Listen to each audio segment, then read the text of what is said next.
Yeah, and I think a huge example here in Canada with regard to when Christianity goes wrong, when it's totally tied into the state, and that was the residential schools.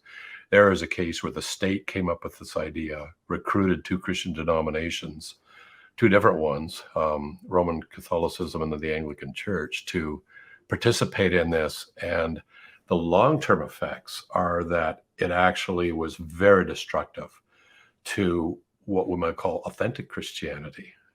But that's, I think, something we'll come back to later. Back to this tree and the root thing.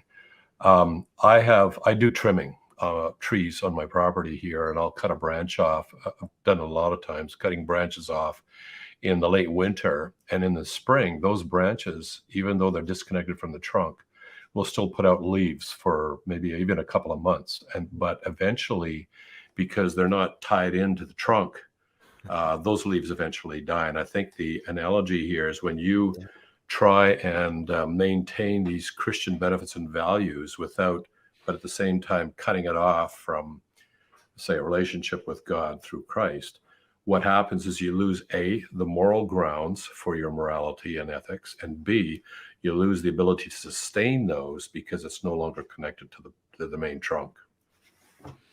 Yeah, that's a great analogy. Really good. And I was just thinking of the residential schools. If the state and the denominations got together and actually followed what Jesus said, the residential schools would have been a totally different situation than what ended up. It was corrupted people. It was greed. It was evil, and so. Yes, Christians were involved, but I'm not 100% sure we're going to see a lot of those people in heaven. Yeah, and it was also corrupted ideologies. Yeah. Eugenics, racism was just what everyone believed that day, and Christians got caught up in that like everyone else. Caught up in the culture. Caught up in the culture. Like, and once you get caught up in the culture and you start following it, even we don't even realize when we're following the culture, right? We're all following our own culture. We always have to be as aware as we possibly can, but we're often not aware, and our culture is often leading us away from the teachings of Jesus, and that is going to have negative impact. And it's human nature again. Like the state, I think, is more susceptible. At least our state here in Canada, because it has deliberately cut itself off from, let's say, the teachings of Christ. The state is more susceptible to having human nature take over, and you can just see that in the news.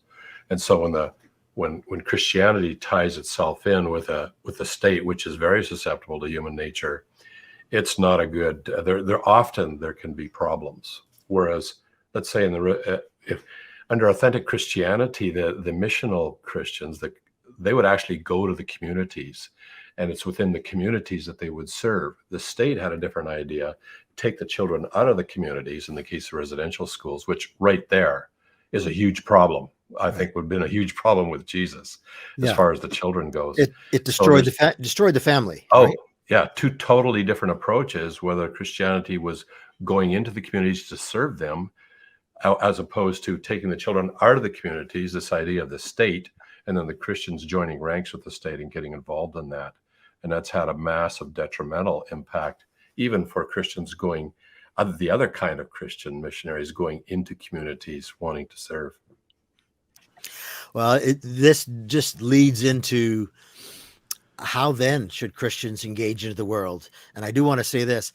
I am not proposing theocracy or Christian nationalism or Catholic integralism or anything like that. My view is something along the lines of a pluralism that John Inazu calls it confident pluralism, but it's still tricky. How do you continue on with the fruit of Christianity without still being connected to the root? And that's a difficult question.